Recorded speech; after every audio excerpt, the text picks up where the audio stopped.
Okay, this is a video on how you can take an 8x10 stretch canvas and very inexpensively make it stand up for presentations.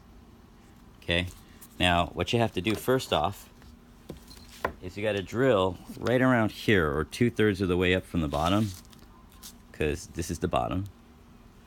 So I'm going to drill into that right here.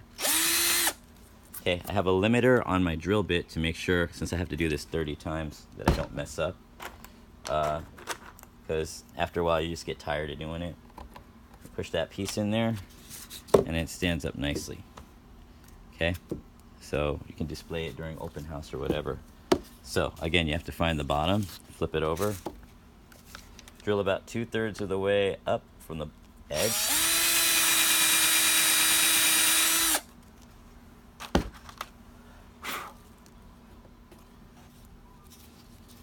That's a broken stick. I want to use a broken stick.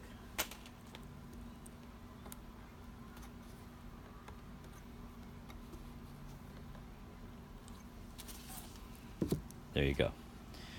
Then what we did during open house tonight, it's still a little messy in here, but at least the desks look a little bit cleaner. We're going to keep working when they come back in. But we may put them on these tables, but we might not have room. But you'll see how we have our artworks there, you know, around the classroom. That's one way you could display it, with the little artist captions on the side.